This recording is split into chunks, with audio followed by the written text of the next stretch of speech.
बिस्मिल्लाहिर्रहमानिर्रहीम। अल्लाहुम्मा सल्लि अला मुहम्मद व अला आलिहि व अस्हाबिहि वसल्लम। अल्लामा इकबाल का एक शेर है, मैं समझता हूँ कि आज के पाकिस्तान के लिए और आज की मुस्लिमा के लिए बहुत ही ज़्यादा रेलेवेंट है। अल्लामा ने आज से तकरीबन 100 साल पहले फरमाया था कि तकदीर के काजी का ये फतवा है अज़ल से, तकदीर के काजी का ये फतवा है अज़ल से, है जुर्म ज़ईफ़ी की सज़ा मर्ग मफाजात। ये पार्लियामेंट होगी तो हम तकरीर करेंगे और ये मुल्क होगा तो हम इसमें रहेंगे और हम सियासत भी करेंगे, सब कुछ होगा। मेरा यकीन नहीं, ईमान है कि पाकिस्तान ता क़यामत रहेगा। वजह उसकी ये है, इंशाअल्लाह वजह उसकी ये है कि ये मुल्क कलमा शहादत पे बना है और चूंकि कलमा ता क़यामत रहेगा और उसके बाद भी रहेगा तो पाकिस्तान भी रहेगा। लेकिन इस दौरान जो चैलेंजेस आते हैं कौमों का पता, जनाब चेयरमैन साहब, इससे लगता है कि चैलेंजेस का सामना कैसे करते हैं। क्या आपस में मुश्तक गिरबान रह के वो चैलेंज का मुकाबला करते हैं या उनको यह अंदाजा हो जाता है कि अब दुश्मन हमारे घर की आंगन तक पहुंच गया है, अब हमने आपस में मिलकर खड़े होना है। पाकिस्तान की तारीख इस बात की गवाह है कि जब भी हमारी सर थोड़ी सी मेहरबानी फरमाएं कि जब भी पाकिस्तान की कौमी गैरियत, कौमी हमियत को चैलेंज किया गया है, कौमी गैरत को ललकारा गया है, तो हमने एक ही जवाब दिया है कि गैरत है बड़ी चीज जहाने तगदो में, गैरत है बड़ी चीज जहाने तगदो में, पहनाती है दरवेश को ताजे सरेदारा। मैं उस शहीद के बाप के साथ बैठा था, लेफ्टिनेंट दानियाल, जो मेरे इलाके में गांव में एक छोटे बच्चे की शहादत आई है। और मैं सबको ये कहूंगा, खासकर डिफेंस कमेटी को, स्टैंडिंग कमेटी ऑन डिफेंस को, आप आइए, मैं आपके साथ, मैं आपका मेजबान हूंगा, आप मेरे मर्दान आइए और उस बाप से मिलिए। लेफ्टिनेंट उमर भाई, लेफ्टिनेंट दानियाल के वालिद साहब एयरफोर्स के, अता साहब एयरफोर्स के वो एक एयरमैन है, he is not commission officer.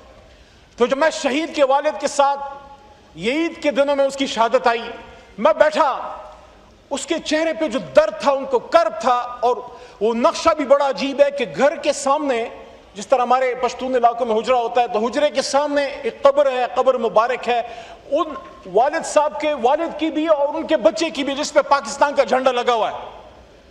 मैं हैरान हूं कि ये वालिद कैसे हर सुबह उस झंडे का सामना करता होगा।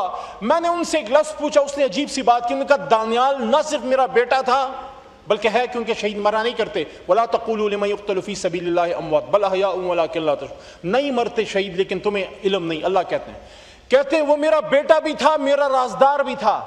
और फिर उन्होंने एक लफ्ज अदा किया जिससे मेरा दिल कट के रह गया। शहीद के वालिद ने कहा कि दानियाल एक ख्वाब था। बस ये बाप समझ सकता है अपने बेटे के जज्बात। तो मेरे चेयरमैन साहब, मैं आज ये कहना चाहता हूं कि जब ये जंग हम पे थोपी गई, बड़ा इंटेंस माहौल था, आप सबको वो याद होगा। और चंद लम्हात मेरे इस 12-13 साल की पार्लियामानी जिंदगी में ऐसे हैं जिस पे मैं फख्र कर सकता हूं कि मैं पार्लियामेंटेरियन। बहुत से ऐसे भी हैं जब हम एक दूसरे को गाली देते हैं, जब एक दूसरे के मुश्तक गिरबान होते हैं, जब हमें किसी को मारने आते हैं तो हम अपने आप को मार रहे होते हैं, और जब हम किसी को गालियां दे रहे होते हैं उसको नहीं, अपने आप को दे रहे होते हैं। काश हम उसको समझ सकें। वक़ूलु लिन्नास हुस्ना, अल्लाह कहते हैं, क्योंकि गाली तब दी जाती है जब दलील ना हो। लेकिन ये जो मरहला था, या हम तब बड़े, मैं समझता हूं बड़ा फख्र हमें महसूस हुआ जब हम कश्मीर के लिए यहां इकट्ठे हुए, जब फलस्तीन के लिए इकट्ठे हुए। जब ये हम पे मोदी ने जंग थोपी, उसका ये ख्याल था कि आपस में मुश्तरक गिरबान है। यहां से मैं कहता हूं जो शाहीन हमारा उड़ा है फजा में, जो मैं स्क्वाड्रन लीडर यूसुफ के घर भी गया हूं, जो शहीद, उनके वालिद के साथ भी मैं जंग में बैठा, उनका वो शाहीनों को तक़वियत इस ला इलाहा इल्लल्लाह के नाम पे बने ईवान से मिली कि जब यहां कौम इकट्ठी हुई, मोदी को मैसेज मिल गया, राजनाथ को मैसेज मिल गया, अजीत डोवाल डॉक्ट्राइन की जो उसका राम राम सत्य है वो हुआ इस पार्लियामेंट के अंदर है। जब यहां से एक आवाज आई, वो ताकत फिर सर चढ़ के बोली अल्लाह की मदद से। एक तो मैं ये डिमांड करता हूं, इस पूरी जंग में मेरे अपने घर में, इलाके में शहादत आई है मोहम्मद अयाज की, एयरफोर्स टेक्नीशियन मोहम्मद अयाज। हमने तो कंधे पे रख के जनाजा उनका दफनाया, सब कुछ किया।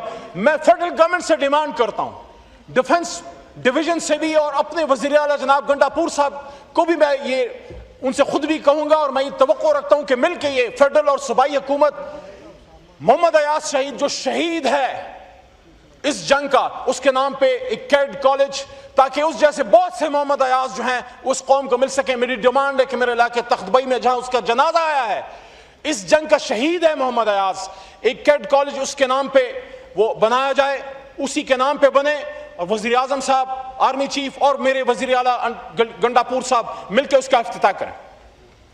दूसरी बात, चूंकि वक्त महदूद है तो मैं जी वाइंड अप करिए प्लीज। दूसरी बात देखिए, जहां सियासी मफाद की सरहद खत्म होती है, जहां सियासी मफाद की सरहद खत्म होती है, वहां रियासत की सरहद जो है वो शुरू होती है।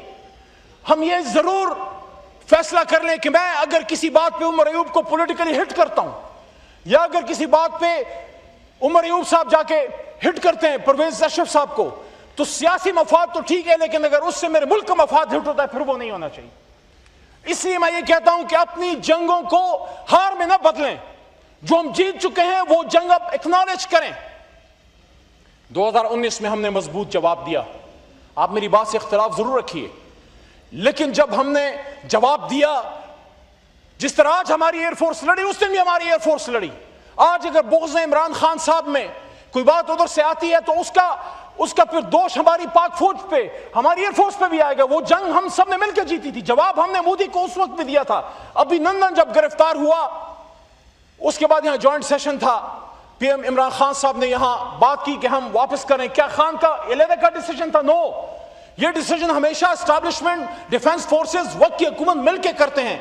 यहां मोहतरम शहबाज शरीफ साहब भी थे, मोहतरम बिलावल साहब भी थे, मैं खान आसिफ जरदारी साहब भी शायद होंगे, तमाम लीडरशिप, मौलाना साहब के बरखुरदार थे उस ऐवान में, तो मौलाना साहब नहीं थे। सब ने वो जो डिसीजन लिया, अवाम में किसी ने उसको उस तरह से ना क्रिटिसाइज किया, ना उसके बाद पॉइंट उस पर उठाया, बल्कि हमने उसको एक्नॉलेज सब पूरी कौम ने किया कि मैदान जंग में हम जंग में आपको शिकस्त देते हैं और इखलाक की भी शिकस्त दे देंगे। जब पकड़े जाते हैं इज्जत से वापस भी करना जानते हैं। जेनेवा कन्वेंशन के तहत प्रिजनर ऑफ वॉर्स को जो राइट्स हासिल है उसको हम जानते हैं। इसी तरह आज जो ये हम जंग जीते हैं, मेरा नुक्ता यह है कि जंग के बीच में ट्रंप तब आया जब हिंदुस्तान को मार पड़ी, जब उन्होंने हमला किया तब नहीं आया था, जब उनको मार पड़ी वो मैदान में आया। आज भी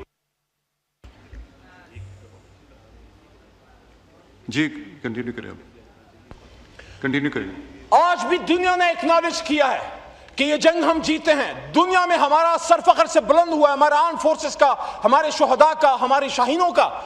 तो अगर हमारी तरफ से ट्रंप के लिए ये नॉमिनेशन आती है तो इसका मतलब यह है कि क्या जंगबंदी हमने करवाई? नो, हम जंग पसंद करने वाली कौम नहीं, हम अमन पसंद कौम है, लेकिन हम अपना दिफा करना जानते हैं। जब भारत ने रिक्वेस्ट की, भारत की रिक्वेस्ट पे ट्रंप मैदान में आया, उसने अमन जो है वो कायम किया या उसने जंगबंदी करवाई, तो अगर किसी का बनता है उनका बनता है। इसलिए आखिर में फिर मैं ये कहना चाहता हूं कि जंगें कौमें लड़ती हैं, फौजें नहीं लड़ती। जब डिप्टी स्पीकर साहब, आखिरी मिनट मेरा चल रहा, आपकी तवज्जो चाहता हूं कि जब कौम और फौज साथ थी तो 65 में हमने दुश्मन को तहकीक किया।